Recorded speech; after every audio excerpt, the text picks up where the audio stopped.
Okay, let's unpack this. You probably remember hearing terms like toxic assets thrown around, especially during the credit crunch. Ever wondered what that really meant?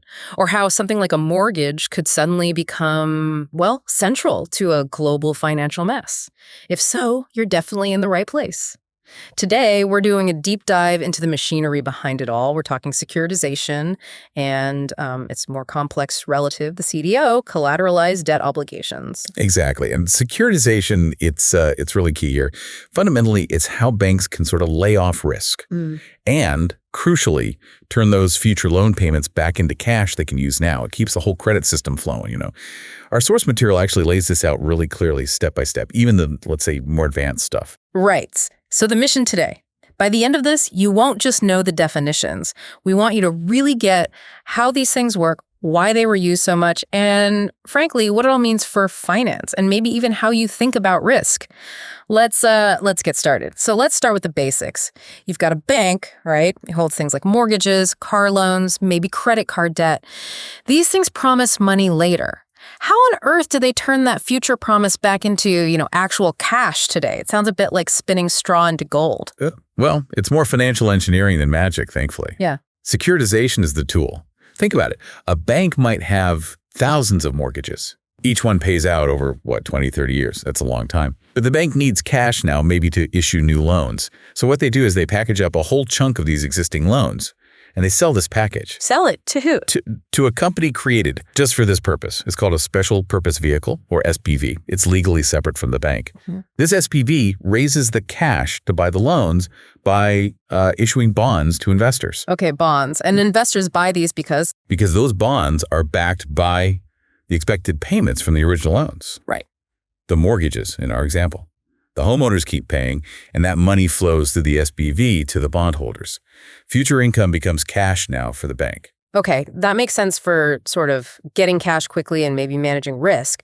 But is it only used for loans? Or are there other ways securitization pops up? Oh, absolutely. It's not just about offloading loans, especially not just risky loans. Yeah. It can be a smart move for credit enhancement too. Imagine a big company, maybe a property developer. They own lots of buildings, right? And they get steady rental income. That's pretty low risk. They could channel that reliable rental income into an SPV. They sort of ring fence it. Because that income stream is so dependable, the bonds the SPV issues are seen as very safe. This can actually boost the main company's credit rating overall. Helps them borrow cheaper elsewhere. Ah, interesting. So it's a way to isolate and leverage a really solid asset. Precisely. It's about optimizing how you structure your finances. Okay, so securitization is pretty versatile. But as you said, things got really, shall we say, lively during the credit crunch when this process met riskier stuff. And that brings us squarely to CDOs, collateralized debt obligations. These were big players with things like subprime mortgages, weren't they? They really were. And here's where it gets, significantly more complex. CDOs are a bit like derivatives. They take a whole bunch of assets, often risky ones, and they repackage the risk involved. Now, the key difference from a standard bond is crucial.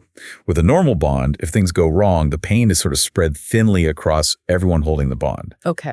But CDOs, they concentrate the risk. They slice it up into different layers. We call these tranches. Tranches. Okay, so like different slices of the risk pie. Exactly. The whole idea is that some investors are okay taking a much bigger slice of the potential risk, hoping for a much bigger return, while others want almost no risk and they'll accept a much smaller, safer return. So each tranche is created, securitized, and then priced to offer a yield that reflects its risk level. So you'd have like a super safe tranche. Yep, often called investment grade or senior. Priced high, low yield, very low perceived risk. And then at the other end, you've got the equity tranche. Priced low, potentially very high yield, but also incredibly risky. It takes the first hit if things go bad. So the CDO basically acts as a sorting mechanism for risk appetite. It channels the potential losses towards those most willing to bear them, like hedge funds maybe? Often, yes. And it leaves a theoretically safer stream of income for other investors, which ironically were often other banks. Let's dig into how that actually works, the structure. Imagine that SPV again, taking over a pool of mortgages. Let's say it creates 3 tranches based on our source material. First up, tranche 1. This is the equity tranche, highest risk. Maybe it represents the bottom 10% of the pool's value. It's job. Yeah. Simple. If any mortgages in that pool default, this tranche absorbs the loss. First, it keeps absorbing losses until its entire value is wiped out. Then, poof, that investment is worthless. Right. So it's the first line of defense. The sacrificial lamb almost takes the initial hit to protect the others. You could put it that way.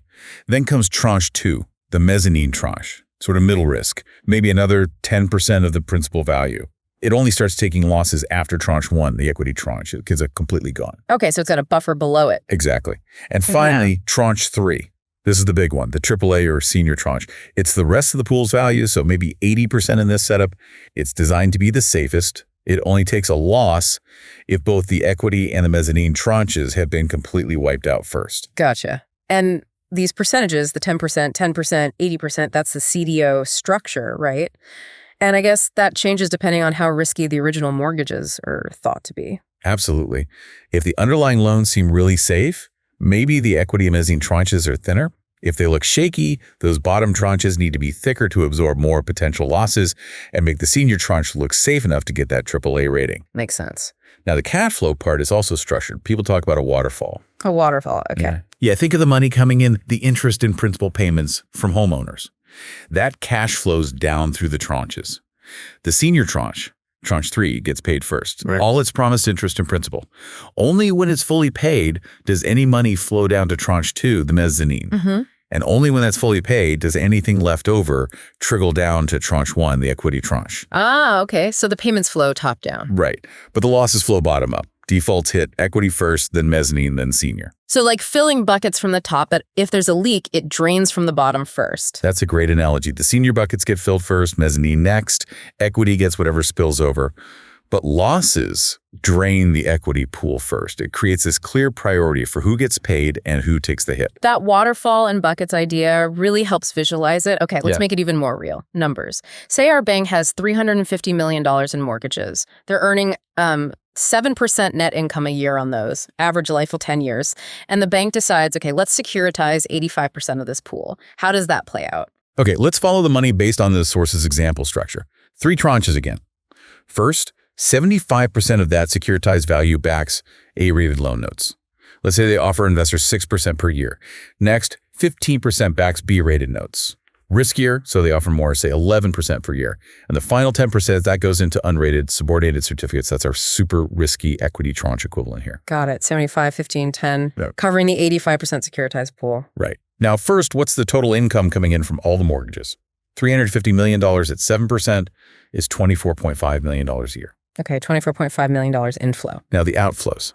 The A-rated notes, that's $350 million times 85% securitized times 75% for this tranche times the 6% coupon. Works out to $13.4 million a year. Okay. The B-rated notes, $350 million times 85% times 15% for this tranche times the higher 11% coupon. That's $4.9 million a year. Right. So add those two up, $13.4 million plus $4.9 million gives you $18.3 million going out to the A and B rated note holders. Okay, so $18.3 million paid out from the $24.5 million coming in. Yep. Exactly. So what's left? $24.5 million minus $18.3 million leaves $6.2 million. And that $6.2 million is what's available to pay the holders of those riskiest unrated certificates. The equity guys, okay. And how much did they invest? What's the value of their certificate? Their slice was 10% of the securitized amount. Right. So $350 million times 85% times 10%, that's $29.75 million. So they invested just under $30 million, and they're getting potentially $6.2 million back each year. If all goes well, yes, you calculate the return. $6.2 million divided by $29.75 million.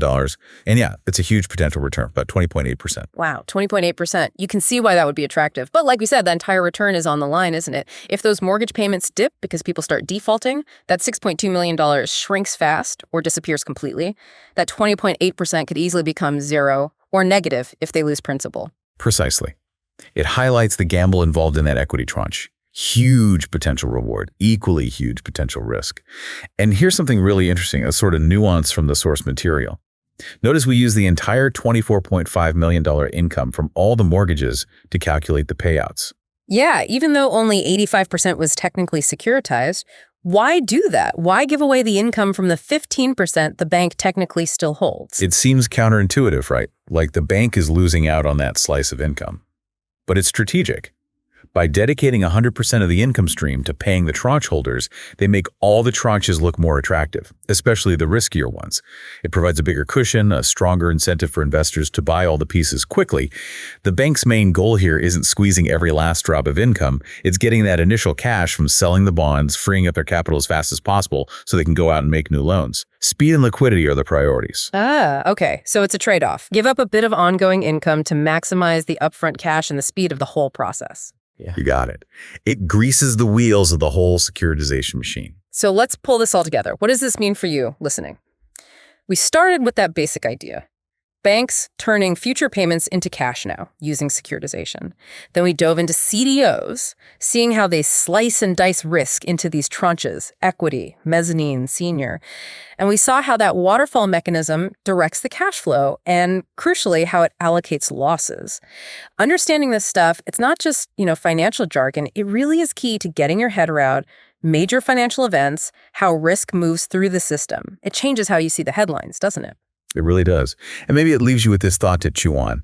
We've seen how these complex instruments were really cleverly designed to shift risk and generate capital quickly. But what happens to the whole system's stability when the things underneath it, all those mortgages, in our example, start to wobble on a massive scale? Knowing how that risk was supposed to be contained in layers, how does that change your view when you hear about a crisis where maybe those layers didn't hold up as expected? Something to think about.